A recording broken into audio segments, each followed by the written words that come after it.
മാസപ്പടി കേസിൽ പ്രതിപക്ഷ നേതാവ് പിണറായി വിജയന്റെ മകൾ വീണ വിജയൻ വീണ്ടും ഇഡിക്ക് മുന്നിൽ ഹാജരായി. ഇന്നലെ SFIOയുടെ കേസിലെ നിർണായക രേഖകൾ ഇഡിക്ക് കൈമാറിയിരുന്നു. കഴിഞ്ഞ ദിവസം ലോക്കറും പരിശോധിച്ചിരുന്നു. മുമ്പ് ഹാജരാവാൻ വീണയ്ക്ക് നോട്ടീസ് നൽകിയിരുന്നു. ആജ്ഞ രവീന്ദ്രൻ ചേരുന്നു. ആജ്ഞ, എന്താണ് ഇന്ന് വീണ നേരിടേണ്ട വെല്ലുവിളികൾ?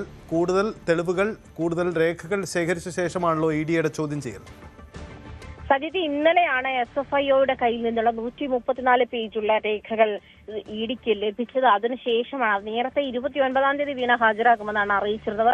ആ ഒരു സാഹചര്യത്തിൽ അടിയന്തരമായി വീണ ഹാജരാകുകയാണ്. ഒരുപക്ഷെ നേരത്തെ നോട്ടീസ് നൽകിയിരിക്കാം, അല്ലെങ്കിൽ ED ഇത്തരത്തിൽ 29-ാം തീയതി എന്നുള്ള ഡേറ്റ് അറിയിച്ചതിൽ എന്തെങ്കിലും സാങ്കേതികമായ പിഴവുണ്ടായിരുന്നിരിക്കാം. എന്തായാലും അടിയന്തരമായി ED അടുത്ത ഘട്ടത്തിലേക്ക് കടക്കുകയാണ്. കഴിഞ്ഞ ദിവസം SFIOയുടെ ഈ അന്വേഷണ റിപ്പോർട്ട്, അതായത് കുറ്റപത്രം SFIO സമർപ്പിച്ചിരുന്നു. അതുമായി ബന്ധപ്പെട്ടുള്ള ഡീറ്റെയിൽസ് കിട്ടാൻ EDക്ക് വൈകിയിരുന്നു. ആ ഒരു സാഹചര്യത്തിലാണ് അത് ഇന്നലെ കിട്ടിയിരുന്നു. അതായത് പ്രോസിക്യൂഷൻ കംപ്ലൈന്റ് എന്ന് പറഞ്ഞ SFIO സമർപ്പിച്ചിരുന്ന രേഖകൾ ഇന്നലെ ലഭിച്ചിരുന്നു.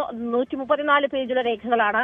അത് EDക്ക് കൂടുതൽ പരിശോധിക്കേണ്ട സാഹചര്യം കൂടി ഉണ്ടായിരുന്ന SFIO ഇതുമായി ബന്ധപ്പെട്ട്, അതായത് കോർപ്പറേറ്റ് ഓഫീസുകളിലെ ക്രമക്കേടുകളുമായി ബന്ധപ്പെട്ടുള്ള പരിശോധനകളാണ് SFIO നടത്തി വരുന്നത്. അതുമായി ബന്ധപ്പെട്ട SFIO കണ്ടെത്തിയിരിക്കുന്ന തെളിവുകൾ, രേഖകളുടെ അടിസ്ഥാനത്തിലൊക്കെയാണ് ED വീണ്ടും ഈ വീണയെ ചോദ്യം ചെയ്യാൻ വിളിച്ചിരിക്കുന്നതെന്നാണ് മനസ്സിലാക്കാൻ കഴിയുന്നത്. ഇത് കൃത്യമായി CMRL കഴിഞ്ഞ ദിവസങ്ങളിലൊക്കെയായി CMRLന്റെ വിവിധ പ്രതിനിധികൾ ED ഓഫീസിൽ ഹാജരാകുന്നുണ്ടായിരുന്നു. 182 കോടിയുടെ അഴിമതിയാണ് ED ഈ CMRL ആരോപിക്കുന്നത്. അതേസമയം ഇതിൽ ഉള്ള 2.87 കോടി വീണയുടെ എക്സാലോജിക് കമ്പനിക്ക് സേവനങ്ങൾ നൽകാതെ, IT സേവനങ്ങൾ നൽകാതെ കൈപ്പറ്റിയുള്ള തുകയായിട്ടാണ് കണ്ടെത്തിയിരിക്കുന്നത്. അതിന്റെ മറുപടി വീണ പറഞ്ഞ് മതിയാകൂ. അതേസമയം തന്നെ ഒന്നുമില്ല എന്നുള്ളതും അതിന് കൃത്യമായ രേഖകൾ വീണയ്ക്ക് ഹാജരാക്കാൻ കഴിഞ്ഞിട്ടില്ല എന്നുള്ളതാണ് അതിന്റെ അടിസ്ഥാനത്തിലാണ് ED വിഷയത്തിൽ കേസെടുത്തുള്ളത്. മാത്രമല്ല, എംപവർ ഇന്ത്യ ലിമിറ്റഡിൽ നിന്ന് വീണയ്ക്ക് നൽകിയിരിക്കുന്ന 50 ലക്ഷം രൂപയുടെ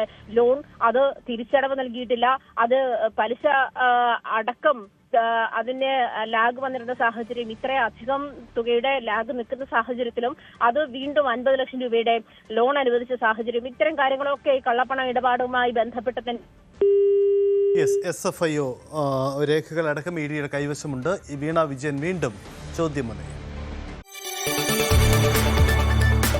കൂടുതൽ വാർത്തകൾക്ക് News 18 Keralam YouTube channel subscribe ചെയ്യുക.